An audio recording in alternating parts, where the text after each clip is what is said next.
معزز سامعین، السلام علیکم۔ آج جس کتاب کی ریکارڈنگ آپ کے سامنے پیش کی جائے گی اس کا عنوان ہے سونار بنگلہ۔ اس کے مصنف ہیں ڈاکٹر محمود الرحمن۔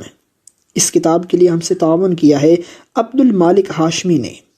میں ہوں صداکار محمد محسن اور یہ recording national audio library for the blind کی جانب سے پیش کی جا رہی ہے۔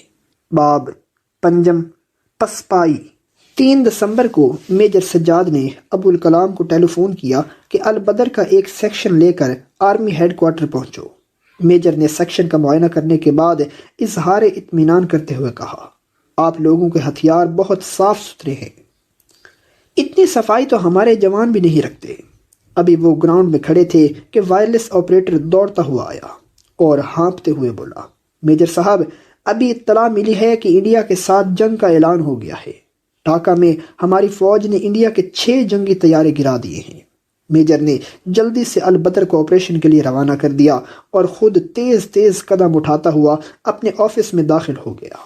تھوڑی دیر میں ریڈیو نے بھی جنگ کی خبر کی تصدیق کر دی۔ آپریشن سے واپس آنے کے بعد ابو الکلام نے چند کیڈٹ اپنے ساتھ جیپ میں بٹھائے اور شہر میں ضروری اعلانات کرنے کے لیے چلا گیا۔ دوسرے روز تمام تعلیمی ادارے بند تھے اور طلباء بھارت کے خلاف احتجاجی مظاہروں میں بڑھ چڑھ کر حصہ لے رہے تھے۔ 9 دسمبر تک جنگ نے فوج اور البدر دونوں کو اس قدر مصروف رکھا کہ کسی کو سر کھجانے کی بھی فرصت نہیں تھی۔ نواب گنج سے کچھ دور سب گنج کے مقام پر پاکستان آرمی کا بہت بڑا کیمپ تھا۔ نزدیک ہی بھارتی سرحد تھی۔ جنگ میں شدت آنے کے بعد ادھر سے بھارتی فوج کی پیش قدمی کی اطلاعات مل رہی تھی۔ رات کے وقت البدر کیمپ میں ایک مہم پر جانے کے لیے 500 کی ضرورت تھی۔ ابو الکلام اس مقصد کے لیے کینٹونمنٹ کی طرف گیا تو دیکھا کہ دونوں کیمپوں کی فوج جمع ہے اور بڑی تندہی سے کہیں روانگی کے لیے تیاری کر رہی ہے۔ ابو الکلام کے استفسار کے باوجود اسے کسی نے نہیں بتایا کہ فوج کہاں جا رہی ہے۔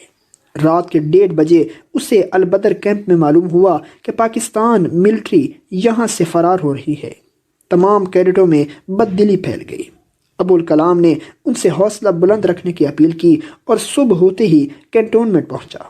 ساری چھاؤنی خالی پڑی تھی، فوج ناٹور جا چکی تھی۔ صرف مجاہد فورس کے کیپٹن اقبال موجود تھے۔ ابو الکلام نے ان سے پوچھا، اقبال صاحب، یہ کیا؟ آپ لوگ بھی ہمیں چھوڑ کر بھاگ رہے ہیں؟ کیپٹن نے ایک مغموم مسکراہٹ کے ساتھ جواب دیا، نہیں بھائی، ہم بھاگ نہیں رہے، دیکھ لو، میں تو آپ کے پاس موجود ہوں۔ ابو الکلام واپس اپنے کیمپ پہنچا اور تمام کیڈٹوں کو جمع کرنے کے بعد کہا، فوج تو واپس جا چکی ہے، اب ہم نے ملک کو بچانا ہے، ہمیں اس سلسلے میں کیا کرنا چاہیے؟ سب نے وطن عزیز کی حفاظت کی خاطر اپنے خون کا آخری قطرہ تک بہا دینے کا عزم کیا۔ اسی اثناء میں CAF سول آرمڈ فورس کے کیپٹن اسحاق آئے اور ابو الکلام کو بتایا کہ ہمارے پاس صرف 30 جوان ہیں، آپ انہیں بھی اپنی نگرانی میں لے لیں اور انہیں چھوٹی چھوٹی ٹکڑیوں میں بانٹ کر ٹاؤن میں ڈسٹریبیوٹ کر دیں۔ ابو الکلام نے اسی دن تمام جوانوں کی ڈیوٹیاں تقسیم کر دیں۔ ان کی خوراک کا بھی انتظام کر دیا گیا۔ جب عوام میں یہ خبر پھیلی کہ فوج نواب گنج کو خالی کر گئی ہے تو انہیں سخت صدمہ ہوا اور وہ اپنے جان و مال کو غیر محفوظ تصور کرنے لگے۔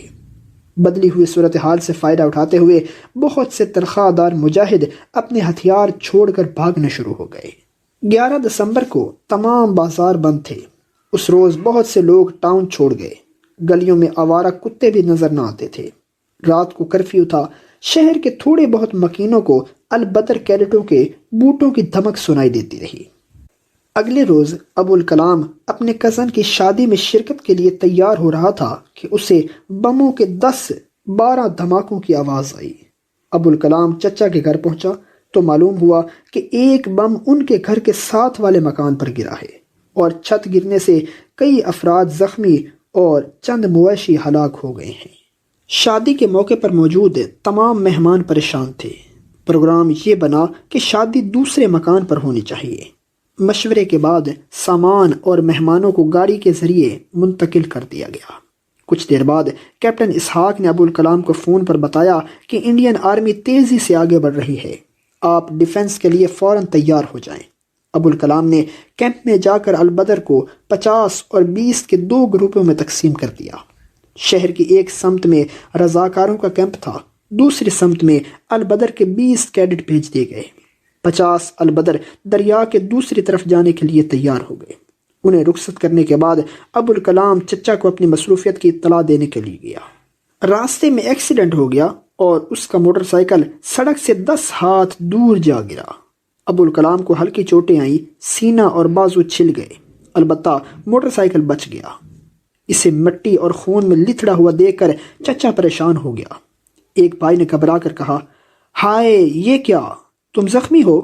ابوالکلام نے ایکسیڈنٹ کا ذکر کرتے ہوئے کہا، آپ فکر مند نہ ہوں، میں بالکل ٹھیک ہوں، یہ معمولی خراشی ہیں، ٹھیک ہو جائیں گی۔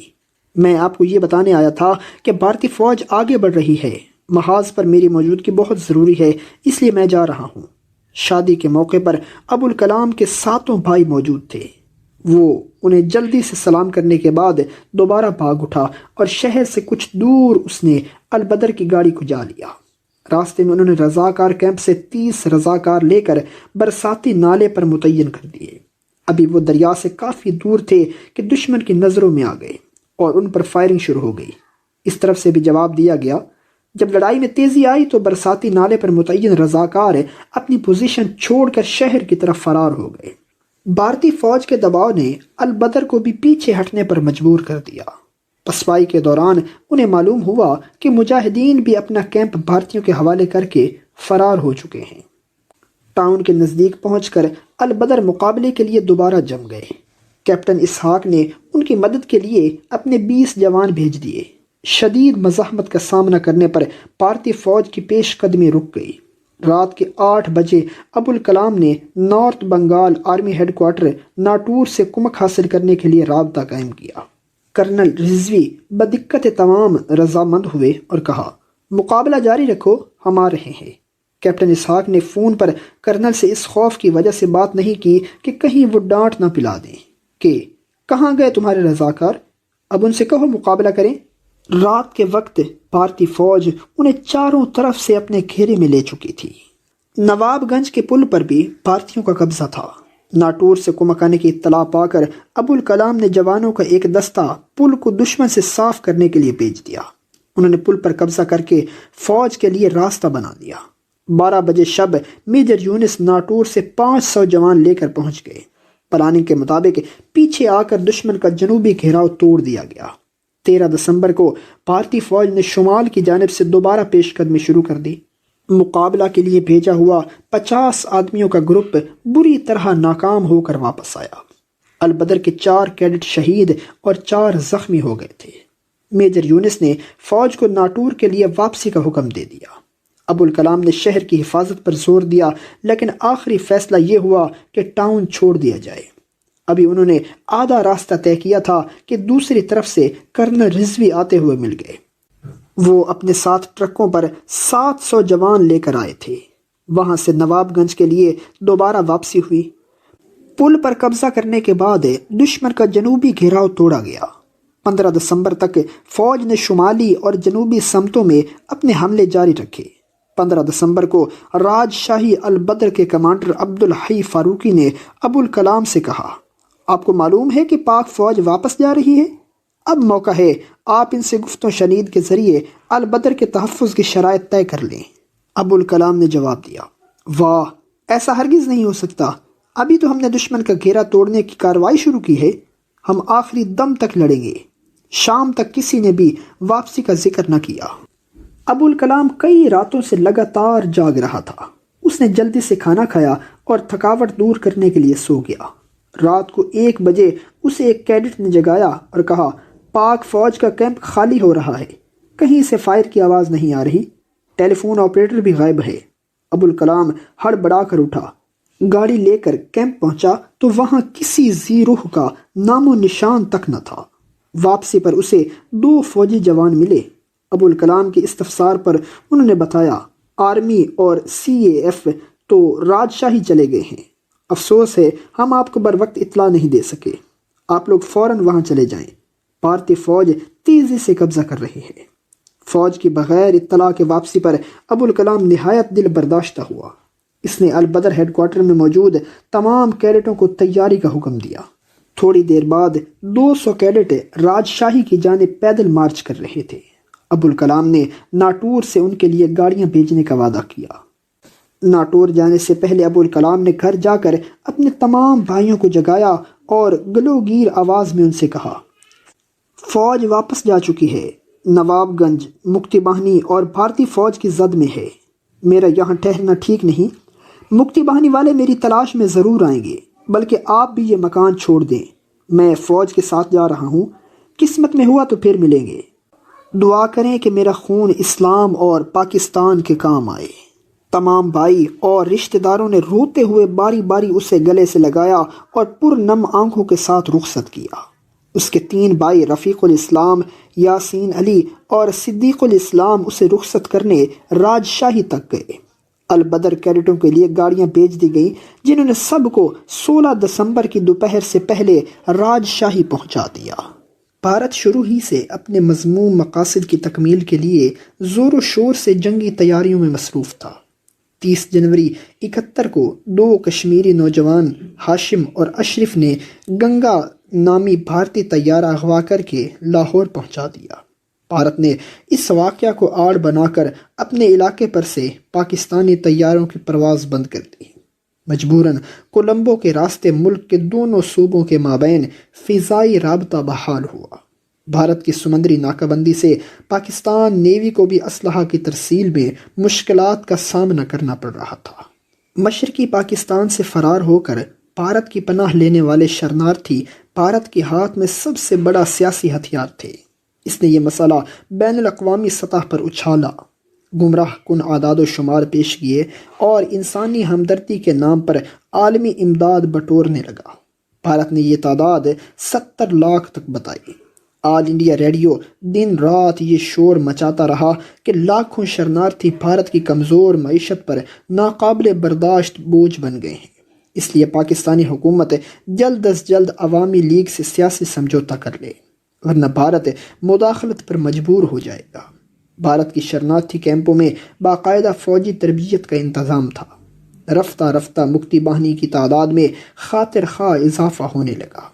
بعد میں جب شرنارتھیوں کی واپسی ہوئی تو بھارتی گوریلے بھیس بدل کر ان میں شامل ہو گئے اور مشرقی پاکستان میں داخل ہونے لگے۔ نیز بھارت نے مغربی بنگال میں آزادانہ انتخابات کروانے کے بہانے مشرقی پاکستان کی سرحد پر اپنی فوجیں جمع کر لیں۔ بھارتی مداخلت کار اسلحہ اور گولہ بارود لے کر مشرقی پاکستان میں داخل ہو رہے تھے۔ ڈھاکہ یونیورسٹی کا جگن ناتھ ہال اسلحہ خانہ بنا ہوا تھا۔ ڈھاکہ پولیس ہیڈ کوارٹر کی 15,000 رائفلیں بھی مکتی باہنی کے کام آئیں۔ اپریل میں حکومت نے آسام، مغربی بنگال اور تریپورہ کے راستے مشرقی پاکستان کی سرحدوں میں داخل ہونے والے ناجائز اسلحہ کی تصاویر جاری کر دیں۔ ان ہتھیاروں پر بھارتی نشان اشوکا بنا ہوا تھا، جس کے نیچے بھارت ورش کے الفاظ کندہ تھے۔ پکڑے گئے اسلحہ میں مشین گنیں، ہلکی توپیں، مارٹر گنیں، دستی بم اور دیگر ہتھیار شامل تھے۔ اندرا گاندھی عیارانہ دور اندیشی سے کام لیتے ہوئے روس کے ساتھ 20 سالہ دفاعی معاہدہ کر چکی تھی۔ معاہدہ کی روح سے جدید ترین اسلحہ اور روسی ماہرین بھارت پہنچنے لگے۔ بھارتی بحریہ کو روسی میزائلوں سے لیس کر دیا گیا۔ میزائلوں کے آپریٹر بھی روسی تھے۔ معاہدہ کی خفیہ دفعات کی روح سے بھارت نے مشرقی بنگال میں روس کو بحری اڈے قائم کرنے کی اجازت دے دی تھی۔ نومبر میں بھارت نے اسرائیل کے ساتھ بھی ایک معاہدہ کیا۔ اس نے بھارت کو جو فوجی سامان مہیا کیا وہ امریکی ساخت کا تھا، لیکن امریکہ کی جانب سے اس پر کوئی اعتراض نہ کیا گیا، بلکہ الٹا کنسورشیم کی جانب سے پاکستان کی امداد بند کر دی گئی۔ روس مشرقی پاکستان کے معاملے میں گہری دلچسپی لے رہا تھا۔ وہ یہاں ہزیمت کا سامنا کرنے کے لیے بالکل تیار نہ تھا، کیونکہ مشرق وسطیٰ میں اسرائیل کے ہاتھوں اسے پہلے ہی کافی شرمندگی اٹھانی پڑی تھی۔ اندرا نے امریکہ کا دورہ کر کے صدر نکسن سے بھی اس بات کی یقین دہانی کرا لی کہ پاکستان کو کسی قسم کی فوجی امداد نہیں دی جائے گی۔ لچکدار خارجہ پالیسی کی بدولت بھارت اقوام متحدہ کی ہر قرارداد کی دھچیاں اڑا رہا تھا۔ اقوام متحدہ کے جنرل سیکرٹری اوتھانٹ نے بھارت میں پناہ گزین شرناتھیوں کے لیے ایک کمیشن مقرر کرنے کی تجویز پیش کی، لیکن بھارت نے اسے رد کر دیا۔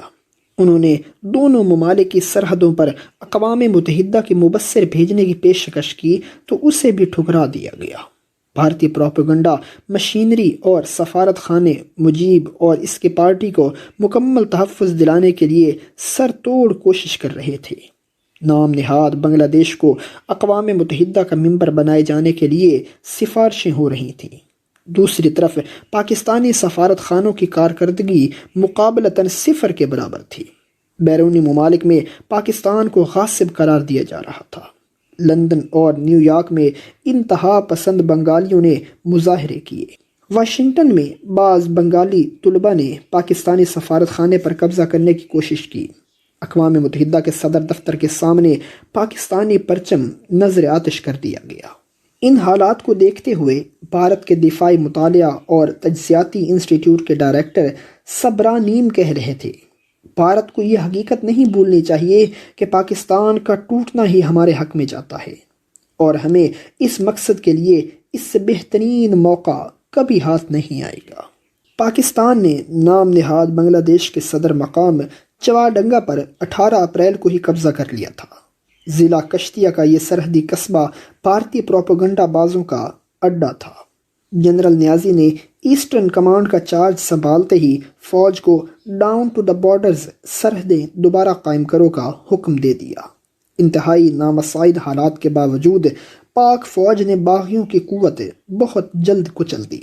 جگہ جگہ امن کمیٹیاں قائم کر دی گئیں، جن میں محب وطن شہری اور سیاسی کارکن شامل ہو کر امن عامہ کی بحالی میں مصروف ہو گئے۔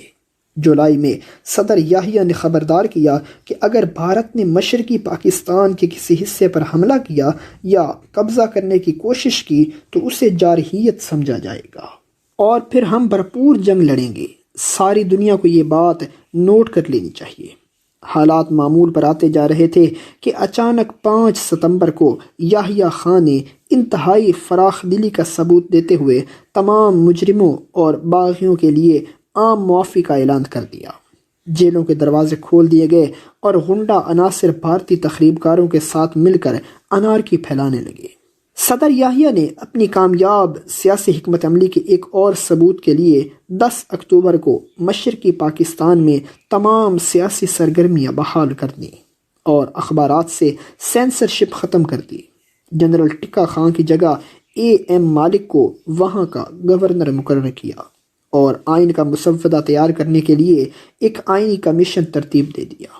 عوامی لیگ کے 88 ارکان اسمبلی کو بحال رکھا گیا اور 78 ارکان سے کہا گیا کہ وہ اپنی حب الوطنی کا ثبوت پیش کر کے اپنی نشستیں برقرار رکھ سکتے ہیں۔ بعد میں انتخابی کمیشن نے مجیب کی نشست چھوڑ کر 78 نشستوں کے ضمنی انتخابات کے انعقاد کا اعلان کر دیا۔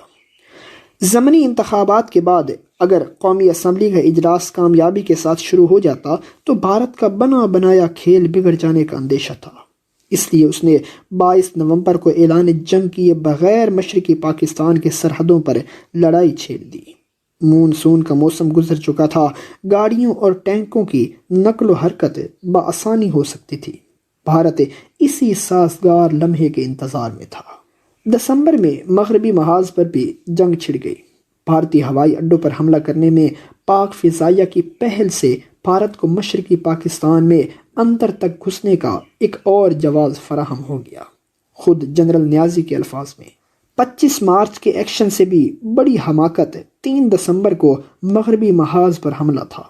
ہندوستانی کسی نہ کسی طریقے سے ہمیں آئسولیٹ کرنا چاہتے تھے۔ ڈکلیئرڈ وار کا تمام سیاسی، فوجی اور بین الاقوامی فائدہ بھارت کو پہنچا۔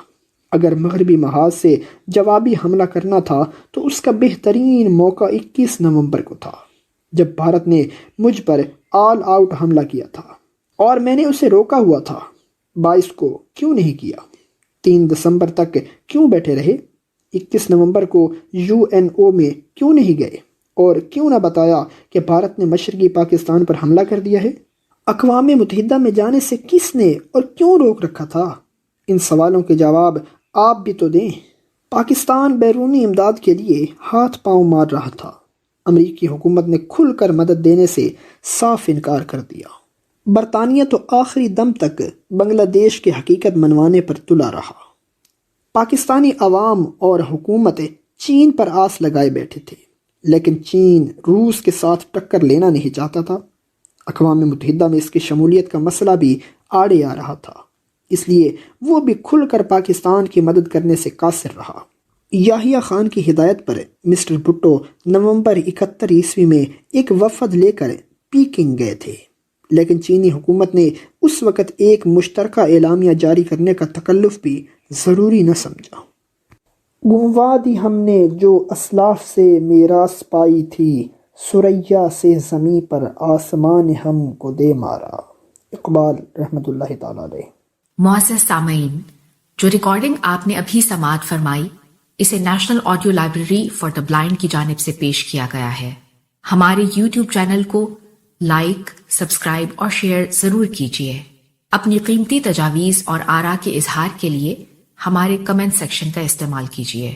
اگر آپ بھی رضاکارانہ طور پر ہمارے اس مشن کا حصہ بننا چاہیں تو ڈسکرپشن میں دیے گئے لنک کے ذریعے ہمارے واٹس ایپ گروپ کو جوائن کیجیے۔ شکریہ۔